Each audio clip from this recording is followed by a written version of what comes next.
What is going on, guys? My name is Oracles. Welcome to another video. Today we are taking on Dwarfs with Chaos, and let's jump into my opponent's army. And in this particular game I'm actually playing Duck again, and this is also one of our practice matches, and I feel like this game is very interesting and it's definitely worth casting. So he has got 3 gyrocopters. These guys are very beautiful as always, and I think these are brimstone guns. They're anti-large, they do a lot of hurt, and oh, they're not anti-large now.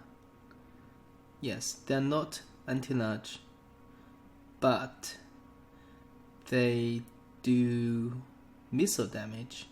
Sorry, they do armor piercing damage. Okay, that's new, because I remember brimstone guns were anti-large. Apparently they changed it. And also the one and only Sky Hammer Gyro Bomber. This is awesome. And then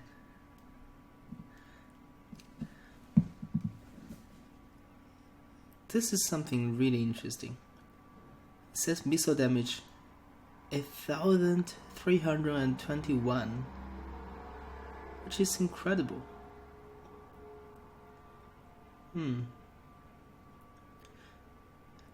Shots per volley. Oh, I see. So it actually does 8 shots per volley, and in total it's gonna be this much. I see. Right. And also Skyhammer actually has fire while moving, which is pretty nice. And then for the core of his army, he has got Dragonback Slayers in the center, currently hiding, and also I believe a Rune Lord on his anvil with Master Rune of Legation, Master Rune of Wrath and Ruin, Rune of Hearth and Home, which is basically a AoE immune to psychology, which is great. Forge Fire, which is a AoE plus 10% armor piercing damage, which is very good in this scenario as well. And also Master Rune of Ground Knee, which basically provides an AoE plus 20% missile resistance. So 3 AoE buffs from Rune Lord, and also because Rune Lord is on anvil, so he also provides plus 15% magical resistance. So it's great. It's actually fantastic. And then at the back, Pickgate Guards, Hammer's Regiments of Renown. These guys does thunder armor, and they also does magic attack. Look at that. And also they have these glow things like the buffs, and it's so good. And with the buffs, they are actually at 98 leadership. Is crazy. And then at the front we have Lorgren's Ironbreakers, the Ironbreakers Regiments of Renown, and these guys are insanely good. They have 86 melee defense. I have never seen anything have more melee defense than these guys. And they actually have 90 models as Ironbreakers. I think they have more models. Yes, they have 15 more models than normal Ironbreakers. And of course, on each flank there are 2 Ironbreakers. And even just normal Ironbreakers, they have 68 melee defenses, which is, in my opinion, more than enough. And that's it. That's my opponent's army. So it's quite interesting. Let's introduce my army first. Second, and I have 2 more of the horsemen, just the basic ones, because the logic of bringing these 2 units is basically anti-gyros. But I obviously didn't expect 4 gyros. So, and also the reason why I didn't bring the throwing axis version is because I have Caesarea, And my leadership is Caesarea the Everwatcher, or aka KFC God or Warp Chicken. So basically, he's rocking with Arcane Conduit, Transmutation of Lead, which is like a AoE debuff.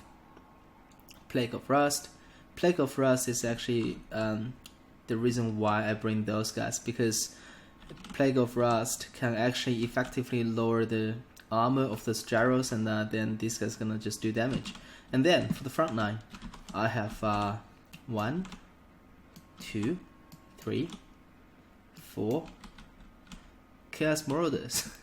And the second line, I have 1, 2, 3, 4 Chaos Warriors with Great Weapon. These guys are the bread and butter when it comes to Chaos and Dwarf matchup. They trade so efficiently against pretty much everything on Dwarf roster. They are pound for pound the best infantry unit within the mid-tier range, according to Zoo Devil's testing, which is the perfect test in my opinion, and a very reliable source. And if Zoo Devil says Chaos Warriors Great Weapon is the best, they actually is the best. And then at the far back, I have the Demon's Few, Regiments of Renowned Forsakens. Let's take a closer look at that. They are greenish and oh my gosh, they are so ugly, but they are also so pretty in a distinct way. And they are basically like a moving -8 or -5 melee attack battery, so which is nice, and they are pretty fast.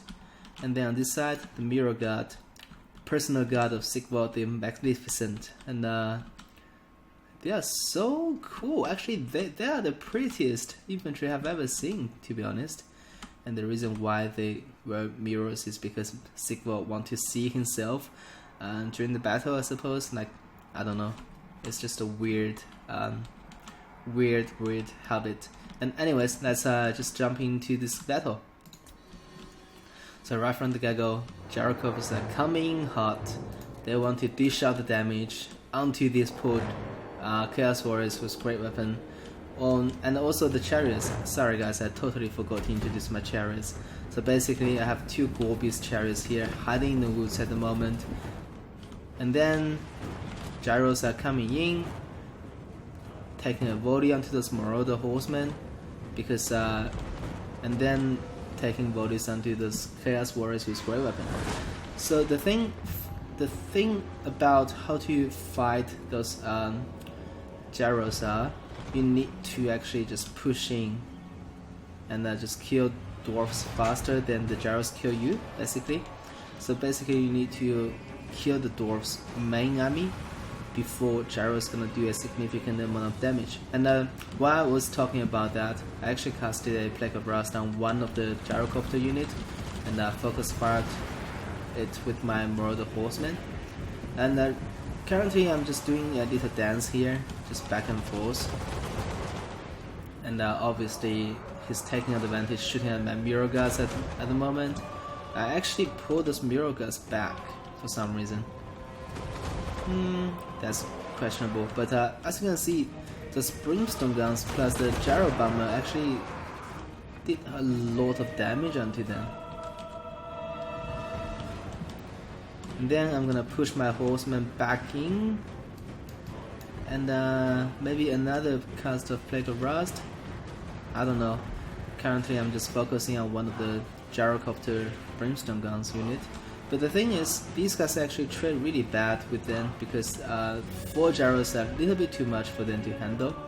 But right now I actually about to engage the dwarf's main army, but the thing is, I can't just push in like this, because this Iron Breaker is gonna just toss the blasting charges onto my Chaos Warrior's Great Weapon.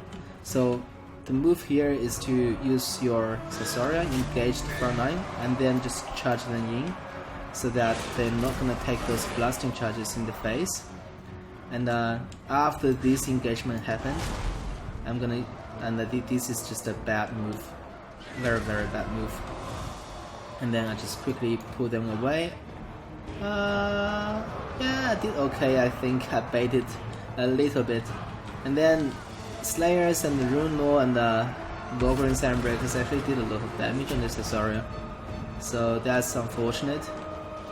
Those Chaos Warriors actually took a lot of damage, and then those Gorbis Chariot actually coming hot as well. And here, let's put in slow speed for a sec. So basically, one of the unit of more of the horsemen is on their way outside the map, but I think they're gonna come back. Yeah, there you go. They rallied, and then the other unit is actually trying to push in and dish out more damage onto the gyros, and or maybe just wasting ammos. And the main engagement here, it's gonna be really hard for me. So the main goal here is to somehow open up the box, which I think I somewhat did here. Like there's a gap between the Logrin Sandbreakers and those Sandbreakers now, so which means I can actually push this unit in to the box and get some rear charges, which is nice.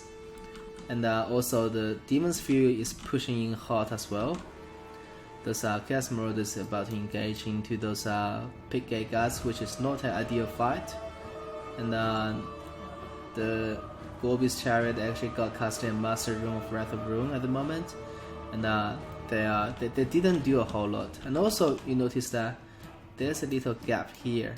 So basically, whenever you want to fight the box army, you want to pay close attention to those little gaps, because once you can squeeze in 1 or 2 units through those gaps, and then it's just a whole different story, because if they are all together like this, holding like shoulders to shoulders, then you're not gonna get any flanking or attacking from rear bonus. But if you can actually squeeze in units and attack from flank and also attack from the behind, that's when you're gonna actually manage to crack the boxes. So let's put it back in the normal speed. Those chariots are still just taking a beating from those brimstone guns. And then I casted a huge transmutation of lead, lower the melee stats of all those dwarfs in the center. And then Thesaurus actually got pulled back a little bit. Now Gorbis Chariot is coming in hot, and I believe I'm gonna drag this Gorbis Chariot around. Maybe? Not too sure. And they actually got stopped. Those Iron Breakers actually have a lot of mass, so I need to pull them out again. Thesaurus is coming back in again, and these guys need to be do something as well. And those Marauder horsemen actually got routed once more, but they just keep coming back in to annoy those gyros. That's the whole purpose of their existence in this matchup. And those very damaged Mirror Guard finally made into the main engagement, which is nice.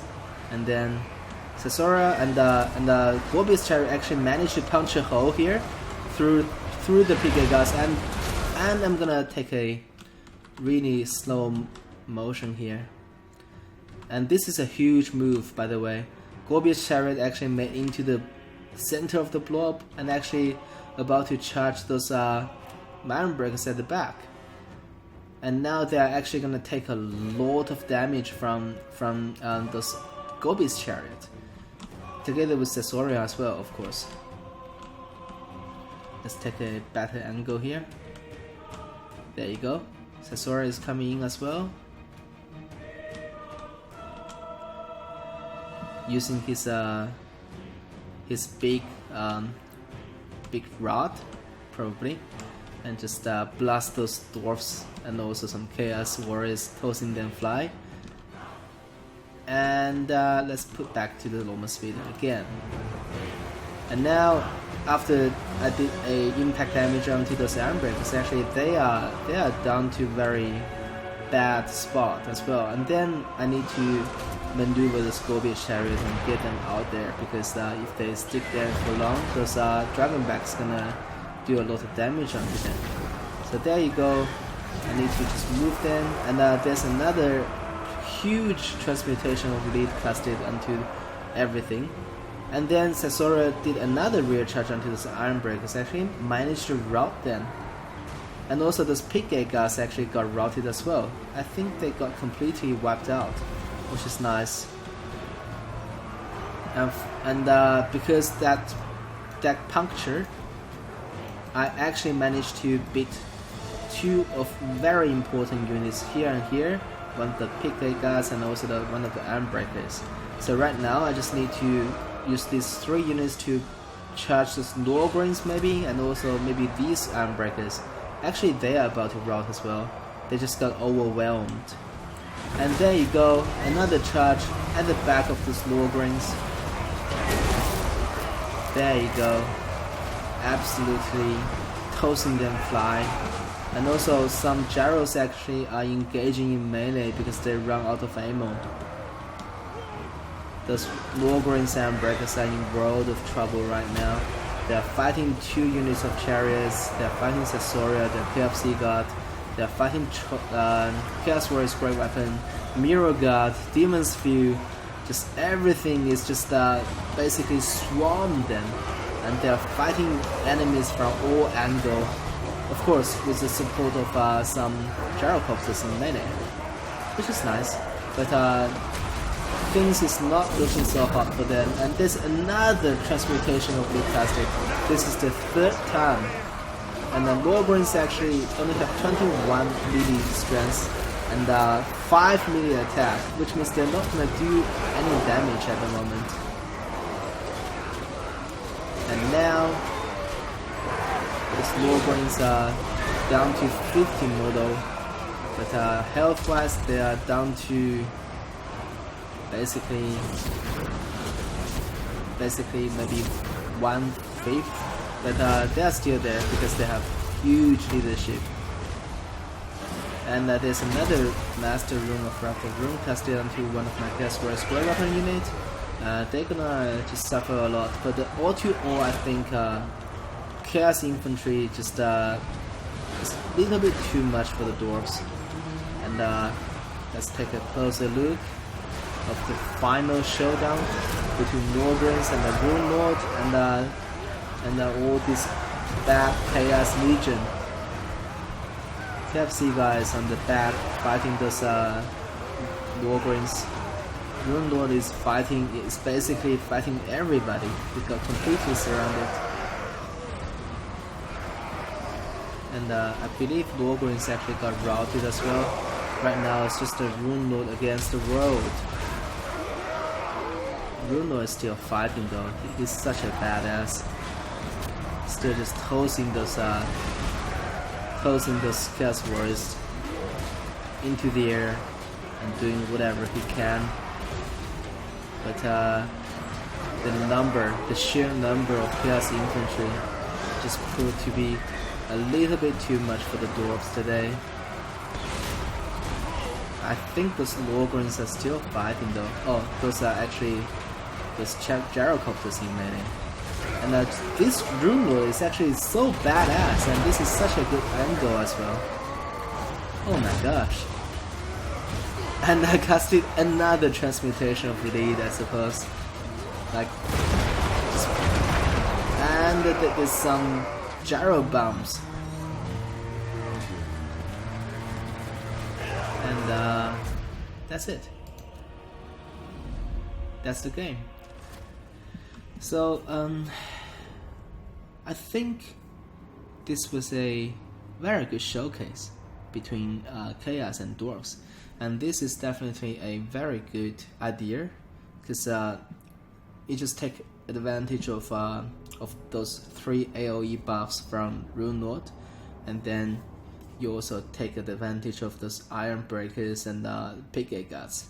But the thing is, you only have 4 infantry, and Dragonbacks, they are not gonna do so hard against other infantry, but those 4 very elite infantry actually just not able to hold the horde of Chaos Legion. Basically, I feel like you actually need more mass, like Dwarf Warriors maybe, because the thing is, those once the box got punctured, once those chaos and once those Gorbis chariot and Sasaurian managed to get inside the box and just basically charging around, it's basically down for dwarves. So I would like to say that it's a very interesting idea, but you definitely need more units than just pure elite dwarf units. And that's the game. And as always, if you guys enjoy my content, please consider to subscribe. I really appreciate that. For now, Oracabos signing off.